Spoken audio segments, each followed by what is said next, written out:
There is a message sitting in your drafts right now that you have opened and closed 3 times today. You know what it has to say. You also know the cold weight that settles behind your ribs every time your cursor hovers near the send button. The quiet little voice that says, "Not yet. Wait until you feel steadier. Wait until you feel sure. Wait until some braver version of you wakes up tomorrow and handles it without the shaking." Let me tell you something about that braver version. He is not arriving tomorrow. He is not stuck in traffic.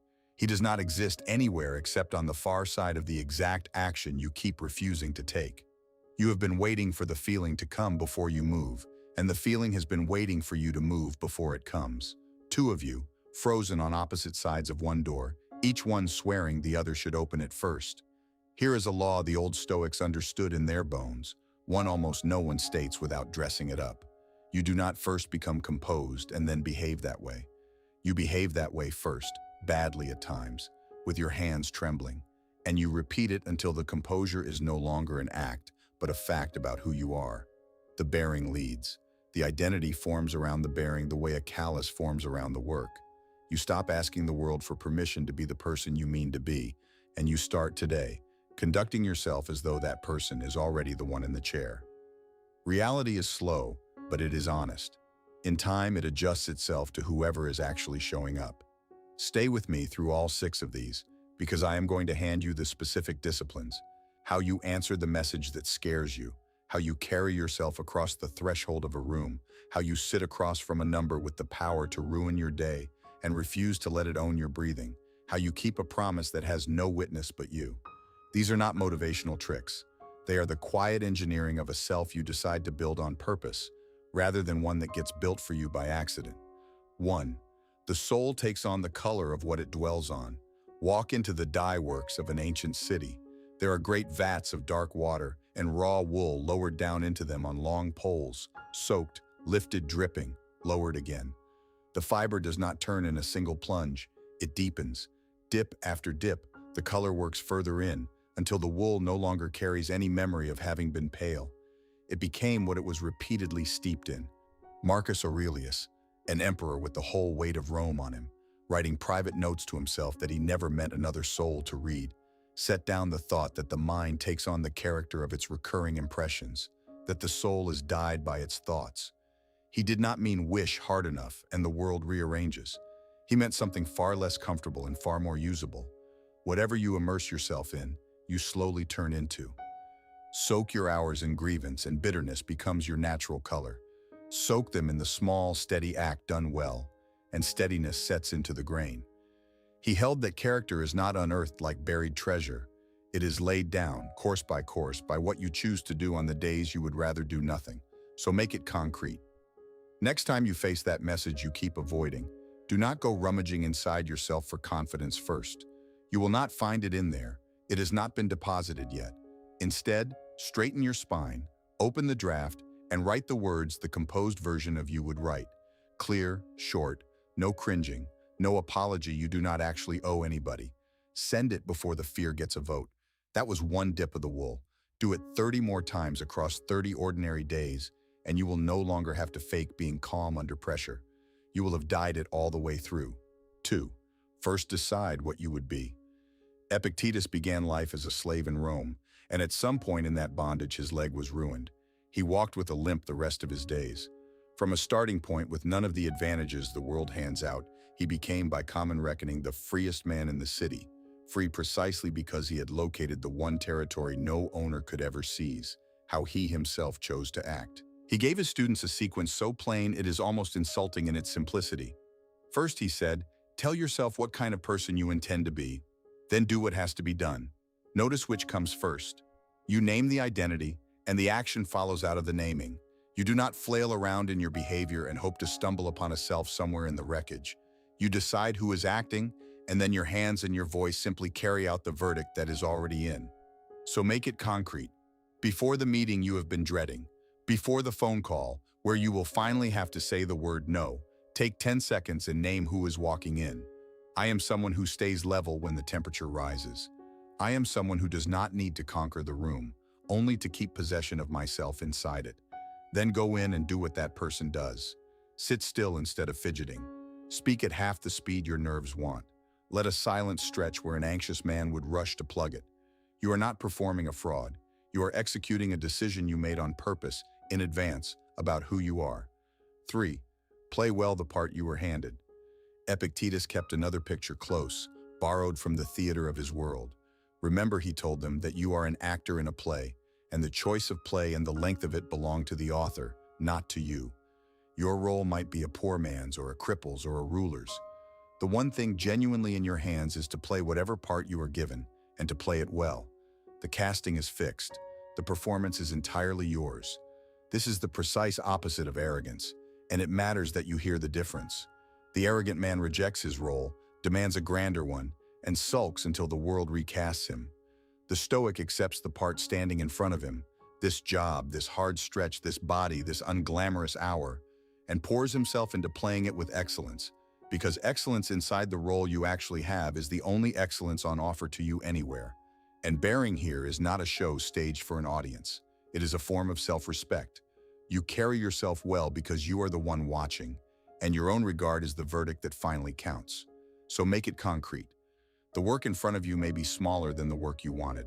The title may be thinner than you hoped, the credit quieter than you deserve. Do it as though you had chosen it yourself. Answer the trivial message with the same care you would give the important one. Walk into the unremarkable Tuesday with the same composure you imagine you would carry into the great day you are waiting for. Because when the great day finally arrives, it will find a person already rehearsed in greatness. And if it never arrives at all, you will still have lived well in the meantime, which was always the whole point of the exercise. 4. The number that floods your chest. A moment comes for nearly everyone. You open the account, the bill, the test result, the report, and a single figure or a single line sits there with the power to dump cold dread through your whole body in under a second. The animal in you wants either to bolt or to thrash. Understand that these are the same move wearing two faces. Both of them hand your composure over to a number and let it do with you whatever it likes. Seneca, one of the wealthiest men in Rome, a man with an enormous amount he could lose, recommended a practice that sounds strange until you have tried it. Set aside a stretch of days, he wrote to his friend Lucilius, to live on the meanest food and the coarsest clothing, and then ask yourself plainly, is this the thing I was so terrified of? He was rehearsing loss deliberately, in small controlled doses, so that if the real version ever came calling, it would arrive to find him already on speaking terms with it. The frightening figure loses most of its fangs the moment you have already pictured yourself surviving the bite. So make it concrete. When the number in front of you spikes your pulse, do not look away and do not spiral into the worst case. Stay there with it. Take one slow breath all the way out until your lungs are empty. Then ask the two questions a Stoic asks. First, is this actually within my control, or is it not? And second, if the very worst it threatens came true, what specifically would I do on Monday morning? You will almost always find that a plan was sitting underneath the panic the entire time. You sit with the frightening number, not because it does not matter, it may matter a great deal, but because you flatly refuse to let it seize the controls of your own nervous system. That refusal, practiced often enough, is the thing other people will later mistake for fearlessness. 5. The figure you walk toward. The Stoics kept a particular image alive in the mind, the sage, the wholly wise and unshakable person. Not one of them claimed to actually be him. He was a direction, not a destination. Seneca put it most usefully. Choose a great soul, he advised, and keep him before you at all times as a kind of guardian and a standard, and live as though he were watching, and measure everything you do against what he would do. Cato when the choice is hard. Socrates when the pressure is on. You keep that better self fixed in your vision like a star you steer by, knowing perfectly well you will never set foot on the star, but knowing equally well that as long as your eyes stay on it, you travel a true line. And Seneca had a living star of his own to point to. Cato the younger, the senator no fortune could purchase, who trained himself against softness by walking bareheaded through the Roman heat, who held on to his honor when honor cost him everything he had, his standing, his comfort, and in the end, his life. Cato was not born unbreakable. He made himself unbreakable, deciding daily who he would be, and then turning down the 1,000 small bribes the world kept sliding across the table to tempt him into being someone more convenient. So make it concrete. Pick your sage. Let it be a person you genuinely admire, living or long dead, or simply the fullest version of yourself you are able to picture clearly, the one who is already calm, already honest, already steady with weight on his shoulders. When you are unsure how to act, do not consult your mood. Do not ask what you feel like doing. Ask instead what he would do, the one you are walking toward, and then take a single step in his direction. You will not arrive today. You were never meant to arrive today. You were meant to keep the line true. 6. Your word when there is no one to see it. Here is the deepest test of all, and also the quietest. Anyone can keep a promise that is being watched. The watching eyes do half the work of holding you to it. But the person you are actually becoming shows himself in what you do when there is no audience at all to perform for. The workout no one will ever know you skipped. The corner no one will ever know you cut. The small lie no one alive could catch you in. The Stoics gave the goal a name, living in agreement with yourself. Your actions matched to your reasoning. Your private conduct identical to your public face. No seam running between the two. Zeno of Citium, who founded the entire school after losing his fortune in a shipwreck off the coast and washing up in Athens with nothing, built it squarely on this, that the good life is a coherent life, a self that does not quietly contradict itself depending on who happens to be in the room. And Musonius Rufus, the Roman teacher who trained Epictetus himself, drove it harder still, insisting that philosophy is worth nothing at all unless it shows up in how a man actually behaves, that the real proof of what someone believes is never his fine talk, but what he does on the day belief becomes inconvenient. So make it concrete. Find one promise you have made only to yourself, the kind with no enforcement from outside, no one to disappoint but you. And keep it today exactly as if the entire world were standing in the doorway watching you do it. Because someone is watching. You are. And every single time you keep your word in private, in the dark, with nothing writing on it, you are telling yourself at a level far below speech that you are a person whose word holds weight. That is not a reputation you are constructing for others. It is a spine you are growing for yourself. Let me pull the thread together now. You have been waiting to feel worthy before you would act worthy. Waiting to feel calm before you would act calm. Waiting to feel ready before you would dare to begin. And all that waiting has accomplished is to keep you precisely, exactly where you already were. The Stoics found the door, and they opened it from your side. Act as the person you intend to become, in the small things before the feeling shows up. And the feeling will trail the action the way a shadow trails a man who finally steps out into the sun. This is the law of self-command. Not command over other people. That is a smaller, poorer, hungrier thing. Command over yourself. The wool dipped until it holds the color. The role played well because it is the one that is yours.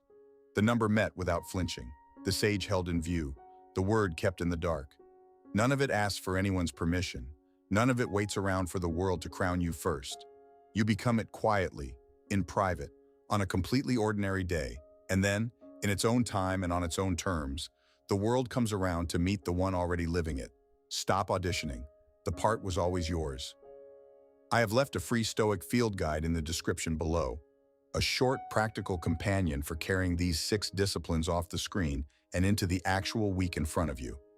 If this gave you something worth keeping, subscribe and stay a while. This is a circle of people who would rather master themselves than spend their lives chasing the approval of a world that was never going to hand it over anyway. Until next time, be sovereign.